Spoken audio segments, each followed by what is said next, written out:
Buenas tardes. Bueno, hoy vamos a hacer una revisión de un artículo publicado en la revista Radiology del 1 de junio de este año. Es un artículo, una revisión, un comentario que hacen dos radiólogos sobre el uso de medios de contraste intravenoso a base de gadolinio en pacientes con enfermedad renal y riesgo de fibrosis sistémica nefrogénica.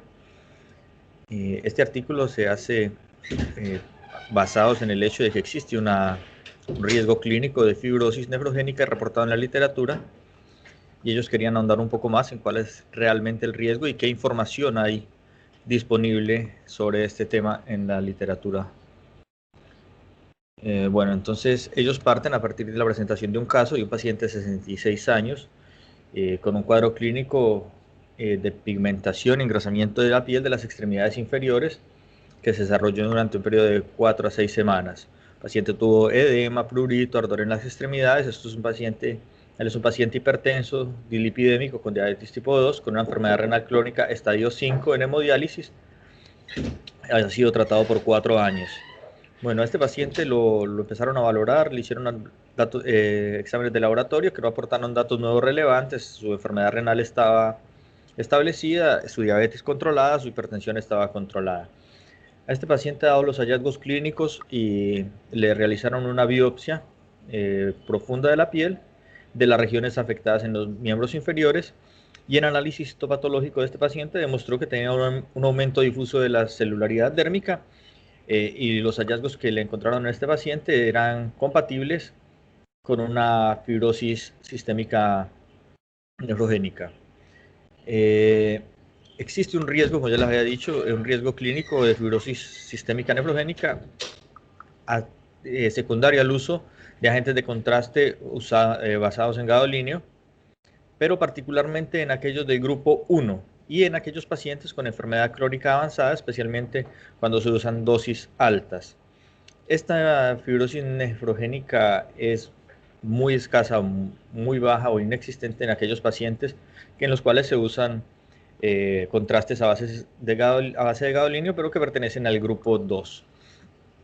Bueno, este paciente aparte recibía otra medicación que no estaba relacionada con la patología. Se demostró que no era la causa del problema. Este paciente había sido sometido a unos estudios a base de gadolinio a tiempo previo, durante los meses previos al estudio, a la presentación de los síntomas. Este paciente se hizo una angiografía de pelvis y se hizo una resonancia de abdomen y pelvis con contraste. Bueno, entonces el gadolinio, tenemos que tener en cuenta, es un metal pesado. El gadolinio quelado, que es el que utilizamos como medio de contraste, se aprobó en 1988 por la FDA. Después de eso han habido más de 500 millones de administraciones de gadolinio como contraste para resonancia, y se habla más o menos de 50 millones de dosis por año. Los contrastes a base de gadolinio están divididos en grupos, en grupo 1, grupo 2 y grupo 3, y va a depender de la forma que tiene el contraste, o sea, si es una cadena lineal o si es una cadena macrocíclica. Son iónicos y no iónicos. De estos son más estables y más inertes en la relación con el paciente los de tipo 2 y tipo 3. Los de tipo 1 son más inestables, y en estos es que se va a centrar el comentario que vamos a hacer del artículo. Bueno, el gadolinio tiene 7 electrones desapareados, es fuertemente paramagnético, y obviamente esta propiedad es la que le permite acortar los tiempos de exploración del T1 y generar artefactos de susceptibilidad en el T2. El gadolinio como tal, como metal, tiene efectos citotóxicos y genera una precipitación, y tiene unos efectos biológicos dependientes del calcio.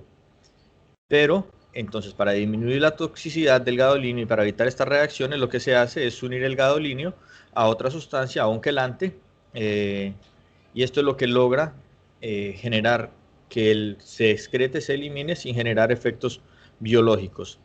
La mayoría de los contrastes de gadolinio se excretan casi que exclusivamente por el riñón. Hay dos presentaciones que tienen También excreción hepatobiliar. Hay uno que se excreta 50% por vía biliar y la otra presentación 5% solamente de excreción hepatobiliar en pacientes con funciones renales normales.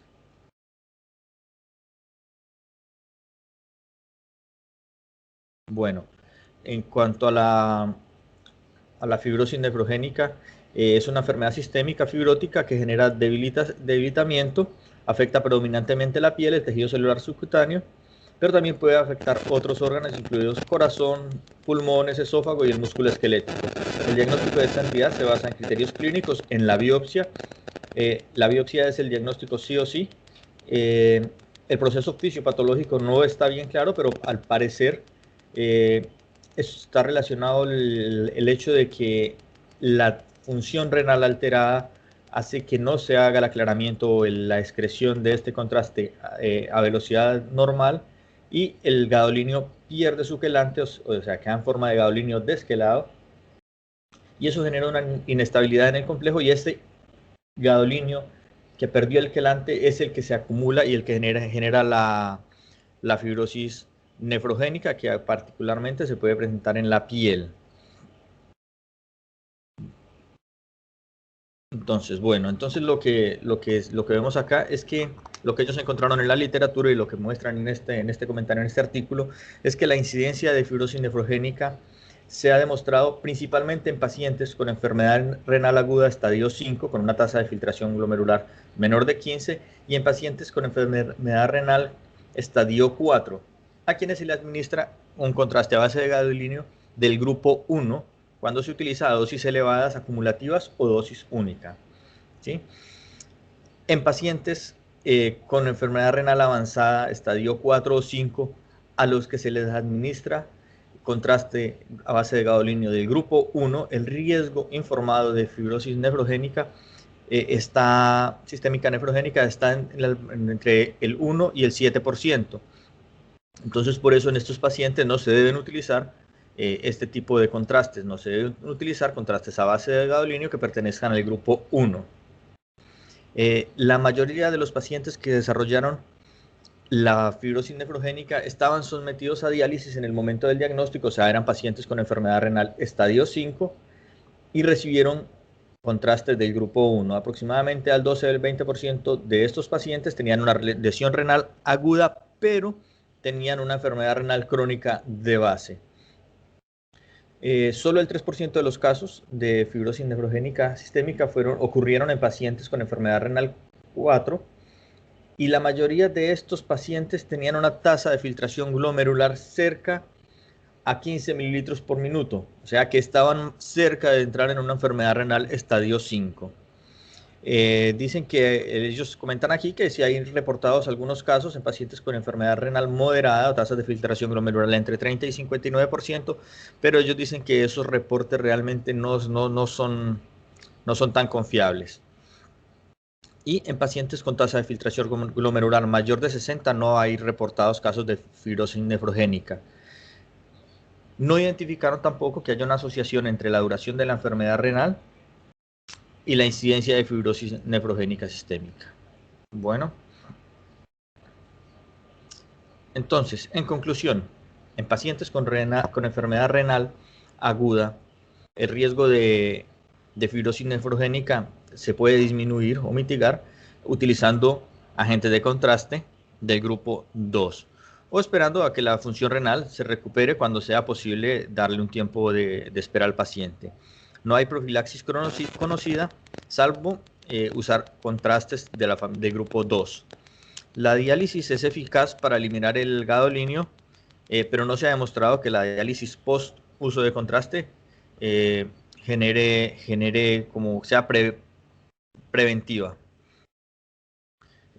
Bueno, lo que sí se puede hacer en estos casos, en caso de que el paciente no sea un paciente urgente y la resonancia, el estudio puede ser aplazado un poco. La idea sería hacer el estudio con contraste el día antes de hacer la diálisis programada del paciente, pero en caso de que sea algo más urgente no es necesario aplazar ni hacer una diálisis nueva, sino que se puede esperar a que ocurra la diálisis habitual, o sea, que el paciente vaya a su diálisis habitual.